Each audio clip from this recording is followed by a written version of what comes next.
নমস্কার দাদা, আমি লিপসা কেমিক্যালসের পক্ষ থেকে অশোক বর্মন বলছি। কি নাম দাদা আপনার? আমার নাম উত্তম রায়। কোথায় বাড়ি?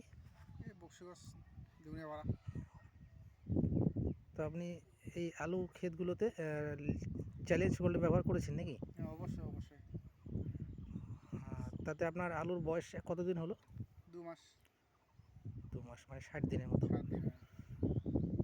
তাতে আপনি কীরকম দেখতে পাচ্ছেন এখন খেতে? দেখতে তো খুব ভালো, ফাটাফাটি হয়েছে।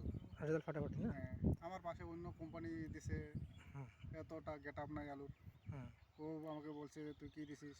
হুম আমি তখন বলছি যে চেঞ্জ গোল দিছি, হুম বিঘা 2 কিলো করে। আচ্ছা, তাতে আপনার মোটামুটি ক্ষেত এখনও খুব ভালো দেখা যাচ্ছে। হ্যাঁ, মোটামুটি তো আর অবশ্যই খুব ভালোই বর্তমান আছে। মানে আগামী বছরও ব্যবহার করেছিলেন নাকি? হ্যাঁ, আগামী বছরও ব্যবহার করছি, তার জন্য এবারও ব্যবহার করেছি। আচ্ছা, রেজাল্ট ভালো পেয়েছেন তাই হ্যাঁ, তো? রেজাল্ট ভালো আছে। তো মোটামুটি 60 দিনের মতো বয়স হলো তাই হ্যাঁ, তো? 7 দিন বয়স হলো। আলু সাইজও বড় হয়ে গেছে আচ্ছা, 7 60 দিনে দিনে। একটু দেখালে ভালো হতো। তো বহুত কাণ্ড করছে। অল্প একটু দেখালে ভালো হতো, যে কোনো একটা ছোটো একটা একটু ইয়ে।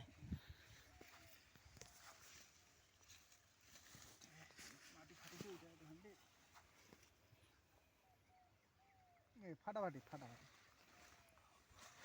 60 দিনের মতো হলো না? হ্যাঁ, 60 দিনে এরকম সাইজ আসছে না? হ্যাঁ, 7 দিনে এরকম সাইজ। তা মোটামুটি আবার মোটামুটি কতদিন থাকবে তাও এখন আর? আবার ধরে নাও 20-25 30 দিন, দিন। 30 দিন তাই হ্যাঁ, তো? 30 দিন তো রাখতেই হবে। তাহলে আলুটা মেচের ফুলফিল হয়ে যাবে, আচ্ছা ছালটা আচ্ছা, উঠবে না। তাতে আপনি খুশি তো, মানে এখনো পর্যন্ত যা হ্যাঁ, দেখা যাচ্ছে? খুব খুব খুশি। চেনেজ গোলের প্রতি আমি খুব খুশি।